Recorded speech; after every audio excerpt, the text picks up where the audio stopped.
on Wednesday, the Marcus Center in Milwaukee, the Overture Center for the Arts in Madison and the Fox City Performing Arts Center in Appleton, Wisconsin would host the hit and Hamilton during their upcoming năm 2019-20 season. When noticed like this is not unusual with Hamilton, the an engagement typically have been announced in advance, allowing venue to sell to a multi-subscription ticket on their back end. Up in the major state, neither presided nor length of the run or now. Still, Appleton is about 195 miles from Chicago, Madison is about 147 miles, Milwaukee is about 92 miles, and Hamilton will be playing a series of them wow. In other words, beginning in 2019, the Chicago production of Hamilton will lack the graphic exclusivity of in industry balance clearance. If you lie in Green Bay, or Madison, or Milwaukee, you will no longer be motivated to purchase a flight and a hotel room, or to put your car in the direction of Chicago, where you can show it and shop it and see the show in your own backyard. If you lie in the northern suburb of Chicago, Milwaukee will be just as close you might have there. Instead, the society now point to the Chicago production of Hamilton leaving Chicago at the end of 2018. Long my prediction for the end of June, especially since Hamilton already has now a return to San Francisco in February 2019, and it would make sense to move the Chicago company there. The producer of Hamilton said they had no comment. Hamilton opened in Chicago on August 19, 2016, and continued to play in the loop at what is now known as the CIBC Theater. On Hamilton exit, it will most certainly be back at some point, or rather point. Still, if I am right and things on way can change, the show will have June here for about 2 years and 2 months. A hefty engagement by historical standards, but significantly less than the June for it play for about 1/2 year and it's back again right now. While the wicked and shut down in Chicago, it could not simultaneously be seen anywhere closer than St. Louis. In other words, its territory was protected. Behold the dilemma faced by producer of his show, and note that they handle it in different way. You typically are under pressure from both investors who love the money and artists who love the exposure to roll out your hit in as many markets as possible. You can imagine the excitement and the pent-up demand in a city like Madison at the news that Hamilton is coming to town, but you cannot do that without dampening demand in the select city where the show already is playing, especially when one of them is just a short ride away. In this day of complex and variable pricing, that doesn't mean you are likely to see many empty seats at Hamilton in Chicago or New York, but it does mean that the price people will pay will start to fall. If this were a free economic podcast, and let us pretend it is, we can so be talking about how time alone also impact that pricing power in that a hit show is only hot for so long. Yes, even Hamilton, everything is finite. It's also worth noting here that the Hamilton producer can differentiate between, say, the Chicago Hamilton and the Madison Hamilton, not in public anyway. On the contrary, they will do everything in their power to make the production as similar as possible. They dilute the overall power of the brand. Disaster that way like, they would never let anybody in Chicago say that the production here was superior.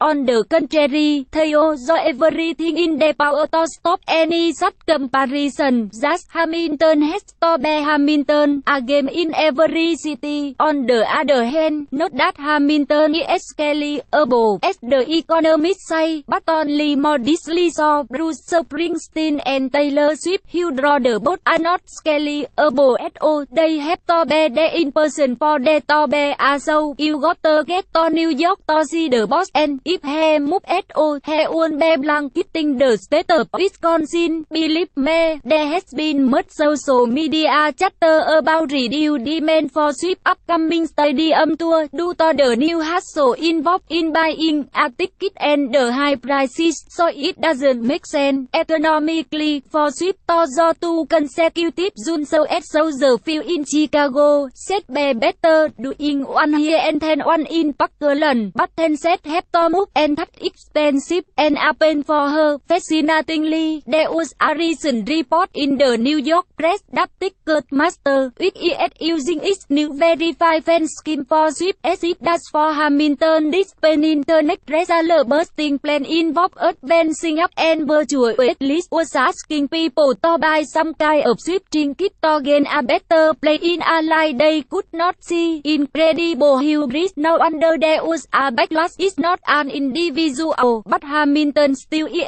very far from easy to scale. It's not just about opening another restaurant or making another digital access code for a film. It takes time, but thanks to some smart new hire, Hamilton Incorporated has wrapped itself up like no other show in history. It's not Appleberg, but it is the new Hard Rock Cafe. What fascinates me is how this national rollout now picked the interests of Hamilton in opposition to the interests of Chicago. If you're say, Mayor Ram Emanuel, you're all about the way in which Chicago is different from other cities, and it's in your political interest, for it is in the economic interests of all those people in the loop who make money from the presence of Hamilton and other such draw to find unique attraction for the reason you can stand the current tourism slogan for Chicago. When you're in Chicago, you're home, which is utterly ridiculous for a city that is so well positioned to offer a measure of urban glamour and escape that totally unlike your boring hometown. Sucker, we travel for unique experiences, not to go home. Hamilton was one of those, or close enough, but it is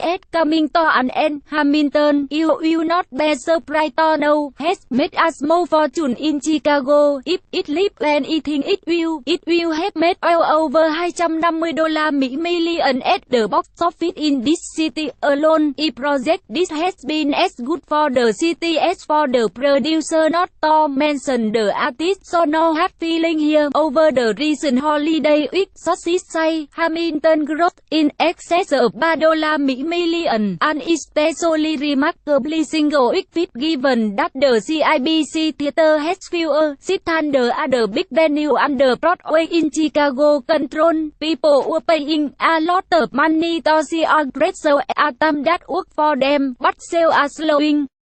Browse the official Ticketmaster website and you will see availability, pretty good availability for midweek so in January, and these are not resale inventory. They as yet unsold, they will be sold by show time, but they won't command the same prices, and those weekly gross will not be $3 million. It behooves Hamilton to live with audiences still wanting more, leaving some room for a return by popular demand. Amazingly, though, Hamilton has done this huge number with very little advertising, almost none. Actually, it could turn away dry and make some new of course to jumpstart demand, but any such trick have to be clear with the artists who think they work as the star, and if you stick a star in the show then you reach the perception that the show is star dependent, and that could hurt you up in Madison, where no star will be forthcoming. Tricky, no, and you always thought you wanted to be a producer. In moving on, if Chicago gets its next act together, the CIBC Theater will be the next home of Harry Potter and the Cursed Child, coming in 2019, and if its territory is then protected. Here for your Chris John is